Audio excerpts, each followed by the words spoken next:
Hello and welcome to Wavescan, the international DX program from Adventist World Radio. Researched and written in Indianapolis by Dr. Adrian Peterson and produced in the studios of WRMI Shortwave in Okeechobee, Florida. I'm Jeff White. On today's Wavescan, tribute to shortwave WYFR, Part 14, the Okeechobee Story. Our Australian Shortwave Call Signs series, VLB. Our Philippine DX report from Henry Umahay. And the special QSL of the week is Test Broadcasts for International Emergencies.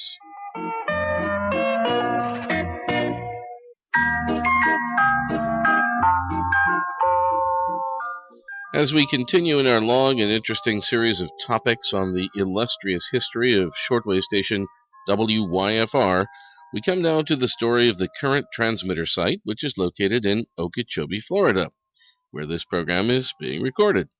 Okeechobee itself is a quite small regional city located above the northern edge of the rather large Lake Okeechobee in the bottom part of the Florida Peninsula.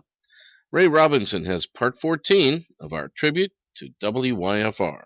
Thanks, Jeff. Lake Okeechobee is itself a large freshwater lake, 35 miles long and 29 miles wide, with several small rivers and streams running into it. The name Okeechobee means big water in a local Native American Indian language. The small town called Okeechobee, which caters for lake tourism, is situated near the northern edge of the lake. The huge new mega shortwave station for family radio was constructed on a leased property of 664 acres some 20 miles north of Lake Okeechobee. The flat land in this area is utilized locally for animal grazing, and nearby are large citrus groves with areas for sod or turf grass crops. A single one-story building was constructed in the center of this property for use as the transmitter building, and the surrounding area was set aside for the installation of a massive series of antenna systems, rhomboid, curtain, and log periodic. The pattern of the multitude of feeder lines running from the transmitter building to the antenna systems is described as resembling the spokes of a huge wheel. Construction work on this new shortwave station began nearly 40 years ago, in late 1976.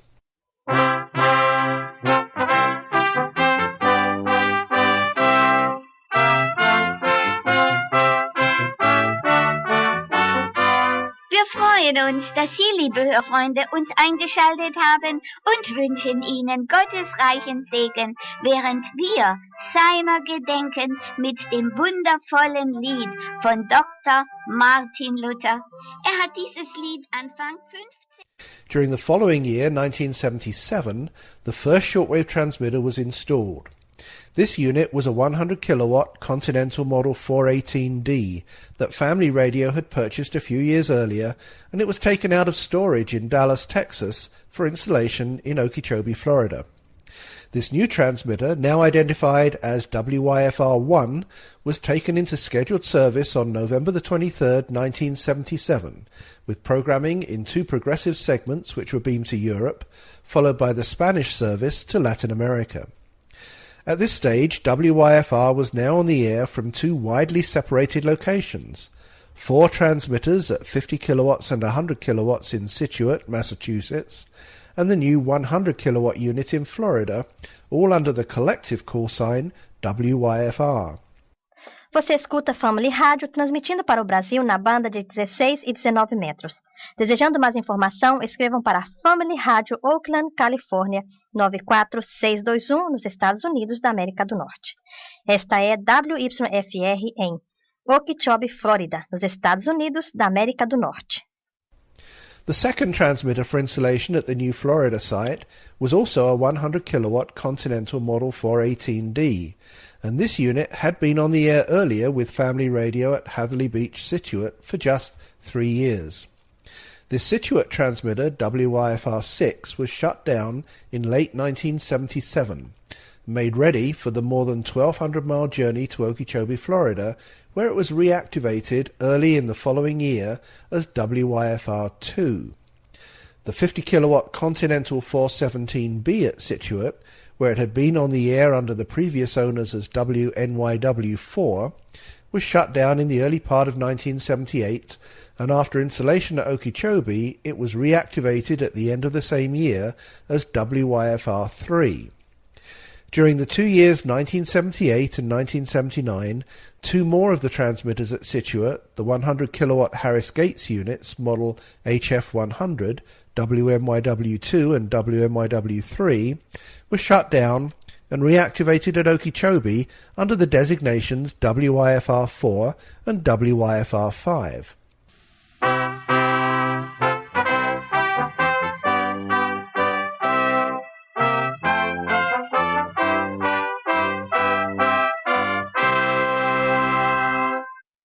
It's hard to believe it's already the first Friday of December, 1999. Hello, my friend. I'm Ray Majauskas, and I hope and pray that you will have a blessed Christmas season. I hope and pray that Christ is the center of your life. We'll begin today's programming with music entitled Break Forth, O Beauteous Heavenly Light. And then we'll be listening to Brother Hendrik Van Dyke. He'll begin the book of Jeremiah. But right now, music for you. Break forth, O beauteous heavenly light, and usher in the morning. The last transmitter at Scituate, the 50 kilowatt Harris Gates model HF50C, was closed down without ceremony at the end of its broadcast day on Friday, November the 16th, 1979. A report in an Australian radio magazine asserts the closing time was 20:52 UTC, or that is 3:52 p.m. Eastern Standard Time, at the end of the English service to Africa on 21525 kHz. However, Dan Elliott, WYFR engineering manager, who was at the transmitter site at Hatherley Beach at the time, remembers the final broadcast from that location ending sometime during the evening. At the end of its 60-year era of illustrious service, Scituate now lay silent. Gone were the uncounted, innumerable broadcasts in a multitude of languages that were heard virtually in every country of the world, and gone were the life stories of the experienced radio personnel who kept the station alive over the lifetime of its active on-air service. After Family Radio, under Dan Elliott and his crew, had removed all usable equipment, the 40-acre property reverted to its owners, and it lay idle for a score of years. Occasional radio visitors to the location described the property as abandoned and covered with so much undergrowth it would be better described as overgrowth. There were just a few identifiable objects that remained on the property as reminders of its previous glory. The transmitter building, which had been in use by the American Army during World War I for an electric power generator, was still there, and so was the old chimney, though minus either of the call signs WRUL or WMYW. In addition, a few odds and ends of debris lay scattered around on the ground. However, some 20 years ago, the property was taken over for the construction of an upscale housing area, and it remains that way to this day.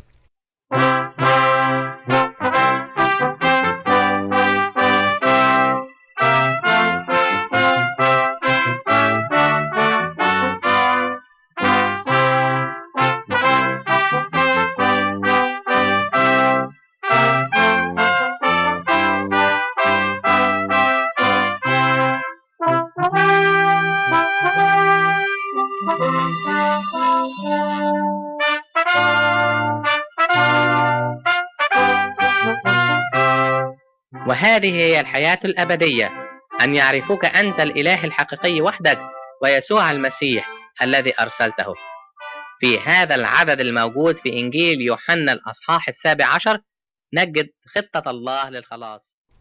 Meanwhile, down in Florida, WMYW5 from Scituate was installed as WYFR6, where it was reactivated on its previous frequency, 21525 kHz, in the English service to Africa. In addition, work continued on the construction of 8 more 100 kilowatt transmitters and the erection of the remaining antenna systems. Each of the new transmitters was constructed by WYFR staff on site at Okeechobee, using the same design as the Continentals that were already on the air at WYFR. The first of the new locally made units, WYFR-7, was activated on December the 7th, 1981, in the Family Radio English service to Western Canada. During the next 4 years, 7 more locally made transmitters were installed at the shortwave site, and the final unit, WYFR-14, was activated on September the 25th, 1988. And thus they were now fully complemented with 14 shortwave transmitters, 2 at 50 kilowatts and 12 at 100 kilowatts, together with a bevy of 23 antennas, 12 log periodics, 5 nested double rhomboids, effectively 10 antennas, and a TCI curtain with a passive reflector. Thank you very much, Ray. Ray Robinson of KVOH in Los Angeles.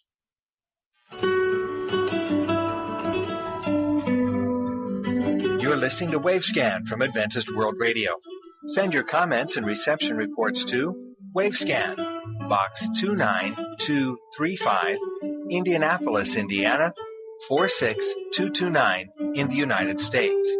That's Wavescan, Box 29235, Indianapolis, Indiana, 46229 in the USA. Or you can email us at wavescan@awr.org. Our email once again, wavescan@awr.org.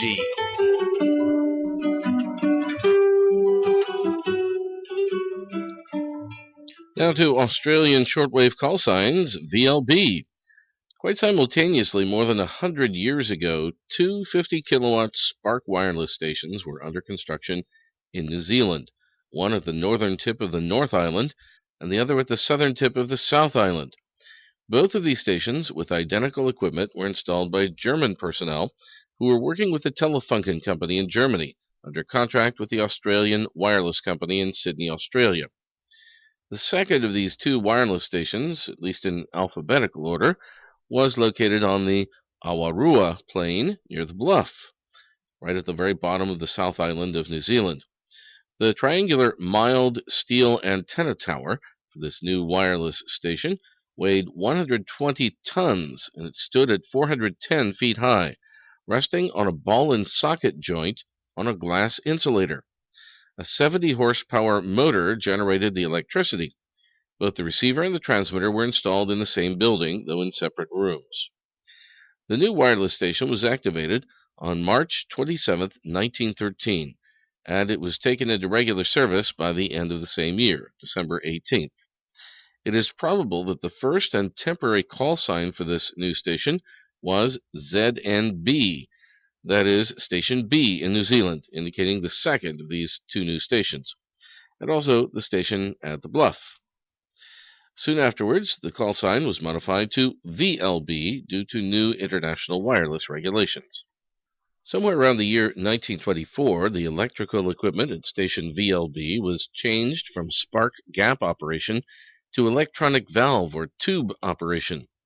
Then, in 1927, the call sign was again amended, this time from VLB to ZLB, due again to a change in international radio regulations. The station was closed on August 30th, 1991, at the end of its 3/4 century of illustrious service, when its communication capability was no longer needed. In the mid-1930s, the call sign VLB was taken over for usage with a small communication station located at the lighthouse on Matsaika Island, at the very southern coast of the Australian island of Tasmania. Matsaika is a small, uninhabited island which looks on the map like a tortoise sitting upright. It is just 1.5 miles long by 3/4 of a mile wide. The Matsaika Lighthouse is the most southerly lighthouse in Australia. A few years later, the call sign VLB was removed from the little communication radio station on Matsaika Island and held in readiness for a powerful 100-kilowatt shortwave transmitter that was under construction for installation at Shepparton in Victoria. 3 transmitters at 100 kilowatts each were envisaged for deployment at Shepparton, and the original planned allocation of call signs was VLA, VLC, and VLM. The driver and preliminary stages for the new VLB transmitter were constructed in Australia by AWA, and the modulator and final stages were constructed by STC, Standard Telephones and Cables, both in suburban Sydney. The VLB transmitter, with its 2-channel input allowing for quick frequency change, was activated in May 1946, and it was taken into scheduled service with test broadcasts and regular programming soon afterwards. A postfix number after the call sign, such as VLB3, VLB6, or VLB8, indicated a specific frequency for on-air usage. Beginning on June 1, 1951, the usage of the postfix numbers was modified so that the number itself indicated a particular megahertz band. In 1961, the VLB transmitter was bifurcated, and with the insertion of additional electronic equipment, a complete new transmitter became available, and this new unit was identified on-air under the call sign VLE. The original VLB transmitter was withdrawn from service in 1983. At the end of the same year in which VLB was bifurcated, Radio Australia dropped the usage of official call signs, and instead the call sign VLB identified a specific program line from the Melbourne studios to the transmitter site at Shepparton. To this day, the identification B, or VLB, still refers to the specific program line that runs to Shepparton, though not necessarily a specific transmitter.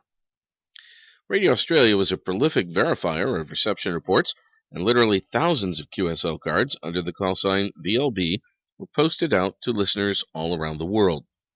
During the quarter century, when the call sign was in vogue, 2 different QSL cards were in use, though half a dozen slight printing variations are known. The first card was in use from 1946 to 1950, and it depicted a map of Australia in yellow with a stylized antenna. And the second card, which was in use during the 1950s, depicted a more detailed map with the famous laughing bird, the kookaburra. This second card had 2 major variations, one with the station name in yellow and the other with the station name in red. Form letter QSLs were issued for a few years during the 1990s, giving the usage of the line call sign VLB, together with the frequency and transmitter location as Shepparton. You're listening to Wavescan from Adventist World Radio, and in recent editions of Wavescan, we have had some interviews recorded at the 2014 European DX Council Conference on the French Riviera. These interviews were conducted by Toshio Taki of the Japan Shortwave Club and broadcast in a special program from the Rhine-Main Radio Club of Germany. Well, today in Wavescan, we're going to present an interview with Anker Petersen of the Danish Shortwave Club International, who frequently contributes information to this program, Wavescan. He was interviewed by Toshio Taki in France. Hello, it's nice to be with you. I should like to say a little about the Danish Shortwave Club International, and then some impressions from the EDXC conference so far. The Danish Shortwave Club International is still going strong. We have more or less the same number of members as we have had the last 10 years or so, 240, 250. Right now we have members in 33 countries, but we fear that the close down of shortwave stations will affect the number of members. So that, in combination with the fact that our health is not the perfect one any longer, and we have no real successors in Denmark, we have decided to close down the Danish Shortwave Club International by the end of 2016. That's the same year as we'll celebrate our 60th birthday. We have good time to prepare that and to ensure that all our members may enjoy the rest of their life in the club until it is dissolved. The other news is that we again next year will have our annual general meeting in Germany. That will be in a city called Tarp, which is located in Schleswig, between Hamburg and Flensburg, close to Flensburg, close to Schleswig.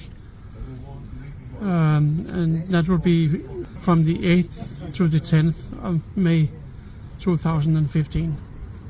And everyone, of course, from Germany and from elsewhere in Central Europe and elsewhere are most welcome. A little about the EDXC conference this year. We had so far a very nice program for the conference. It had 29 participants, I was told, from several countries. We enjoyed the location of Tarbes, which is about 80 kilometers north of Nice in France. That is in the mountains. It's in a level of about 800 meters and really rough terrain. We had the main part of the conference here in Tarbes, which was mixed with some sightseeing. First around Tarbes, and we had a really good look of how people live here in these mountains. And today we drove from Tarbes to Ventimiglia in Italy, had a nice walk around there, and then continue with the bus to Monaco. So we visited 3 countries in one day. That is very unique for an EDXC conference. The program has been very varied during the first 2 days, and we have talked a lot and had a lot of good exchanges of views from DXers from many countries. Tonight we have a special DSWCI dinner here in Nice with 12 participants. Tomorrow we are going to have a sightseeing here in Nice, including 2 radio visits. We will try some local dishes. So I think Christian Guibaudot, who is living here in Nice, has done a very well job for the EDXC. And of course Kari Kivikes and Jan Mikael Numela has supported him in their way from the EDXC headquarters. So I'm very, very happy for being here, and we again have met many nice DXers and had a very good exchange. And that was Anker Petersen of the Danish Shortwave Club International, speaking with Toshio Taki of the Japan Shortwave Club at the recent European DX Council conference in September of last year in the French Riviera.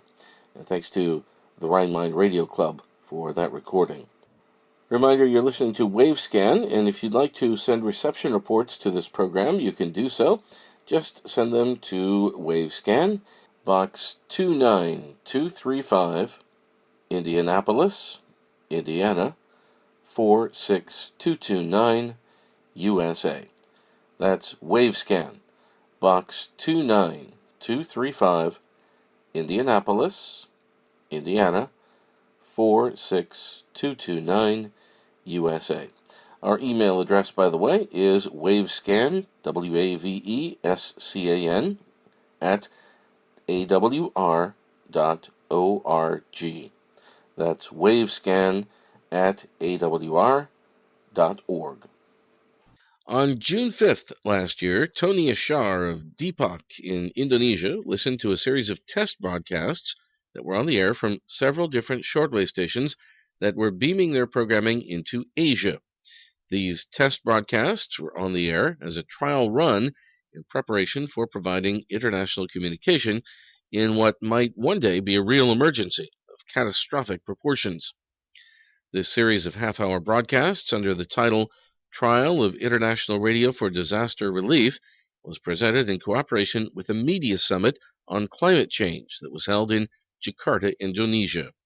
Painting a picture for the wider world to understand what's happening can be important, but it's not the only useful role that the media can play in humanitarian emergencies. In this half-hour program, we'll be looking at the life-saving role that media can play to directly help. The QSL card that Tony Ashar received was posted in Prague, Czechia, and it lists all of the 11 stations that took part in this international shortwave radio event. A map on the picture side of the card shows the location of all 11 of these stations.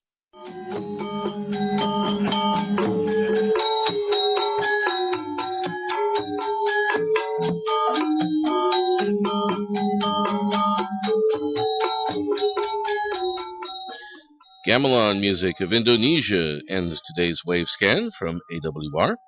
Thanks for listening to the International DX program from Adventist World Radio, researched and written in Indianapolis by Adrian Peterson. Next week, back to the story of Press Wireless International and some of their shortwave stations in Europe and the United States, a review of a new radio publication, and a bulletin of international DX news. A reminder that several QSL cards are available. You can send your AWR and KSDA reception reports for Wavescan to the AWR address in Indianapolis that we'll give you in just a moment, and also to the station your radio is tuned to, WRMI or WWCR or KVOH, or to the AWR relay stations that carry Wavescan. Remember, too, you can send a reception report to each of the DX reporters when their segment is on the air.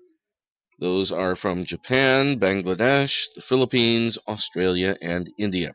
They will verify with a colorful QSL card. Return postage and an address label are always appreciated.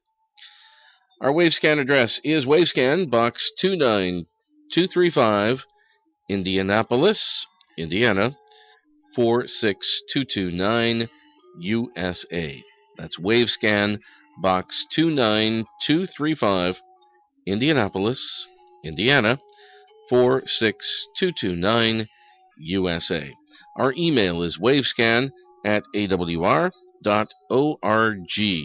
That's wavescan@awr.org. I'm Jeff White at WRMI in Okeechobee, Florida. Till next time, good listening, everyone.